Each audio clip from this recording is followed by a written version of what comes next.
নমস্কার বন্ধুরা, কেমন আছেন আপনারা? সবাই কমেন্ট করে জানাবেন। আজ আমি আপনাদের কাছে আমার ফেভারিট কুলফি রেসিপি শেয়ার করব। আর এই কুলফি খুব তাড়াতাড়ি বানিয়ে ফেলা যায় কিছু সাধারণ উপকরণ দিয়ে। আমার রিকোয়েস্ট, আপনারা এই রেসিপিটা অবশ্যই ট্রাই করে দেখুন, আপনাদের ভালো লাগবে। ভিডিও শুরু করার আগে আপনাদের কাছে রিকোয়েস্ট থাকলো, চ্যানেলটাকে প্লিজ সাবস্ক্রাইব করুন। চলুন তাহলে এই কুলফি রেসিপিটা শুরু করি। একটি প্যানে হাফ লিটার দুধ নিয়ে নিচ্ছি। আপনারা যে কোনো লিকুইড দুধ নিতে পারেন, কিন্তু আপনাকে খেয়াল রাখতে হবে দুধটা যেন ফ্রেশ আর কাঁচা দুধ হয়। এবার দুধটা আমরা বেশ কিছুক্ষণ ধরে ফোটাবো আর 2 মিনিট অন্তর অন্তর নাড়াচাড়া করে নেব, যাতে দুধের তলাটা জ্বলে না যায়। গরম দুধ খানিকটা আমি একটা বাটিতে তুলে নিয়েছি এবং তার সঙ্গে মিক্সড করে নিচ্ছি কিছুটা পরিমাণে গুঁড়ো দুধ। দুধটা আমি এখানে ভালো করে মিক্সড করে নিয়েছি।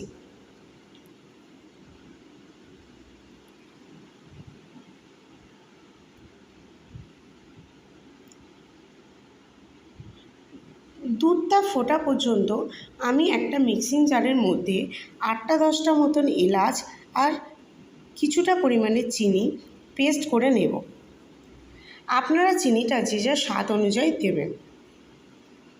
দুধটা ফুটে ফুটে যখন অর্ধেক হয়ে আসবে আর দুধের কালারটা চেঞ্জ হয়ে যাবে, তখন এর মধ্যে অ্যাড করে দেবেন গুঁড়ো করে রাখা চিনি আর এলাচ গুঁড়ো।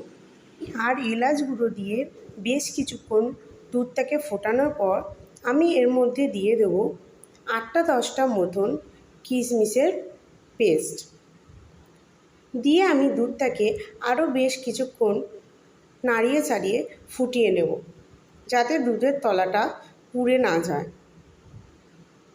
ততক্ষণ আমি একটা মিক্সিং জারের মধ্যে পেস্ট করে নিচ্ছি 11-12টা মতন কাজু বাদাম আর আমন্ড বাদাম। দেখুন বন্ধুরা, এখানে দুধটা অনেকটাই ঘন হয়ে এসেছে। এবার এর মধ্যে আমি দিয়ে দেবো আগে থেকে গুলে রাখা পাউডার দুধটা দিয়ে আমি বেশ কিছুক্ষণ ফের ফুটিয়ে নেব। বেশ কিছুক্ষণ ফুটিয়ে নেওয়ার পর এর মধ্যে দিয়ে দেব আগে থেকে তৈরি করে রাখা পেস্টটাকে।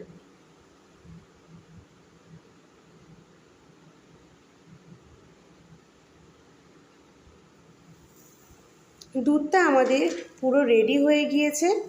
এবার আমরা দুধটাকে ঠান্ডা করতে দেব, কারণ ঠান্ডা হওয়ার পর দুধটা আরও গাঢ় হবে। দুধটা এবার ঠান্ডা হয়ে গিয়েছে, তাহলে এবার কুলফি জমিয়ে দেব। আর আমি এখানে এই রকম কুলফি জমানোর কন্টেনার নিয়ে নিয়েছি।